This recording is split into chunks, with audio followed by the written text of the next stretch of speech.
नमस्कार। नमस्कार। हम आपसे एक चीज़ पूछना चाहते हैं कि किसान लोग मतलब अपने खेतों में डीएपी की मात्रा बराबर बढ़ाते चले गए।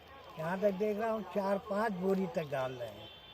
उससे प्रोडक्शन जो मैंने पाया है या देखा है छोटेपन में कि बुजुर्ग लोग जब पैदा करते थे तो कम खाद लगाते थे, लेकिन एक 100 बोरा के ऊपर तक प्रोडक्शन निकाला था। लेकिन इस समय बोरी में तो बदल ही गया है। तो इसका मतलब क्या है कि खाद जो डालते हैं ताकत के लिए, और ये हमें कोई नुकसान भी समझ में आया कि इससे कुछ पैदावार घटी है। इसके बारे में क्या आपका कहना है? आप मोजीलाल जी हमारे मंच पे आए green planet save the mother earth का मिशन में, जो किसानों को जहर मुक्त खेती के अभियान में शामिल करती है। और इसके तहत आपने केमिकल फर्टिलाइज़र यानी डीएपी के बारे में जानकारी चाहिए कि ये डीएपी ज़मीन में इससे क्या रिएक्शन है, इससे उत्पादन हमारा क्यों नहीं बढ़ रहा है। तो मोतीलाल आपको बता देना चाहता हूँ कि ये जब फास्फेटिक उर्वरक डीएपी के रूप में आप खेत में प्रयोग करते हैं, कोई ज़्यादातर किसान बगैर मृदा परीक्षण के हिसाब से इन फर्टिलाइज़र का प्रयोग करता है, तो ज़्यादातर उसके खेत में फास्फेट की मात्रा अत्यधिक पहुँच रही है। और इस फास्फेट की मात्रा अधिक पहुँचने से उसके ज़मीन में जो है फास्फोरिक अम्ल बनना शुरू हो जाता है। तो आपको बता दें, ये फास्फोरिक अम्ल तमाम छोटे तत्वों को बाधित करता है। तो उससे क्या होता है, उत्पादन पे विपरीत प्रभाव पड़ता है। जैसे कि आपने कहा 5 बैग आप बीघे के हिसाब से अपने क्षेत्र के हिसाब से बता रहे हैं, तो ये 25 बैग प्रति हेक्टेयर के हिसाब से हुआ। और आप ये भी कह रहे हैं आलू की फसल की ओर आपका इशारा है कि पहले हम 100 बोरे 1 कुंटल के बोरे पैदा करते थे हमारे बुजुर्ग लोग। आज हम 100 पैकेट पे नहीं आ पा रहे हैं प्रति बीघे के हिसाब से, यानी 500 बैग प्रति हेक्टेयर के हिसाब से नहीं आ रहे हैं। पहले 500 प्रति कुंटल बोरे के हिसाब से हम जाते थे। तो ज़मीन का जो है स्ट्रक्चर बदला। इस केमिकल से जो हमारे साझीदार बैक्टीरिया जो ज़मीन में कार्य करते थे वो ख़त्म हुए, केचुआ ख़त्म हुआ, और ज़मीन का जो भौतिक और रासायनिक प्रक्रियाएं थी वो बाधित हो गई। ज़मीन का नेचुरल कल्चर, जिसे आप कहेंगे कुदरती शक्ति, वो चली गई। ये जो केमिकल की आप बात कर रहे हैं डीएपी की, ये एक उत्प्रेरक के रूप में काम करती है और इसकी क्षमता 35 से 40 दिन होती है। फसल हमारी 90 से 120 से 150 दिन की होती है। तो इस तरह ये नुकसान कर रही है। अब किसान को दूसरी तरफ जाना चाहिए। इसका विकल्प है आपके पास कुछ? देखो, विकल्प के रूप में आप कहा, तो विकल्प के रूप में किसान एक तो गोबर की खाद प्रयोग नहीं करता है या होती नहीं है, वो कहता गोबर की खाद नहीं है। सघन खेती की पद्धतियां शुरू हुई हैं तो खेत खाली नहीं रहते हैं, हरी खाद बोई नहीं जाती है। तो ग्रीन प्लेनेट ने एक ऑर्गेनिक डीएपी, जिसे क्रोम के नाम से जानते हैं, ऑर्गेनिक रिच फास्फेट मैन्योर, जैसा कि आप देख रहे हैं, फास्फेट रिच ऑर्गेनिक मैन्योर।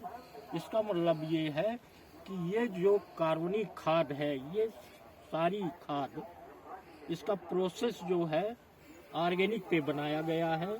और वही क्षमता जो हमारी केमिकल के उर्वरक में है, वही क्षमता नाइट्रोजन फास्फोरस की इसमें है।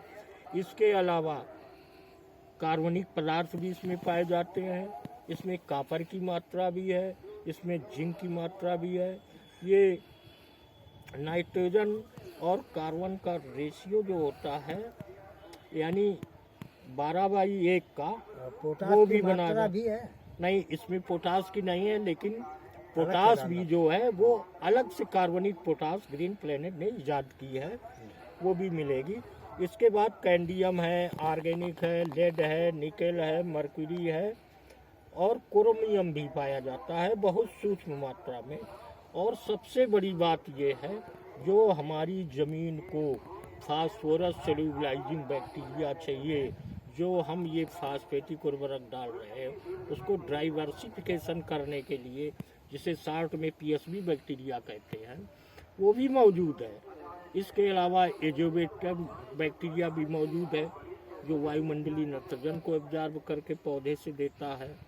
तो इसके प्रयोग करने से आपको कितने फायदे होंगे, मिट्टी की नैसर्गिक कुदरती शक्ति डेवलप होगी और भौतिक एवं जैविक संरचना जमीन की सुधरेगी। पहली बात तो ये है। दूसरी बात ये है, मृदा में जल धारण क्षमता आएगी, जड़ों का विकास अच्छा होगा। तीसरी बात है, मृदा में कार्बनिक उर्वरक शक्ति में वृद्धि होगी तथा उर्वरकों का प्रयोग आपका कम से कम होगा। इस प्रोम के खेत में लगाने से, किसी फसल में लगाएंगे तो इस तरह इसके डालने से बहुत अच्छे फायदे हैं। उत्पादन भी अच्छा होगा। काफ़ी जगह ये लगी है, हम आपको किसी दिन हम आपको ये दिखाएंगे। जहाँ जहाँ लगी है बहुत अच्छे रिजल्ट आ रहे हैं। तो ये प्रोम डीएपी, ये उस रासायनिक उर्वरक का जो डीएपी डाल रहे हैं उसका ये एक बहुत बड़ा विकल्प है। तो आज सरकार भी चाह रही है कि ऑर्गेनिक खेती की जाए, जमीन से उत्पादित हर प्रोडक्ट नेचुरल पैदा हो, उसके अंदर न्यूट्रिशन वैल्यू हो और हमारी ज़मीन की सेहत सुधरे। इसके अलावा हमारी सेहत सुधरे। न तो देख रहे हो ज़मीन भी बिगड़ रही है, आपके लोगों में सेहत बिगड़ रही है, तमाम तरह की बीमारियां उभर के आ रही हैं।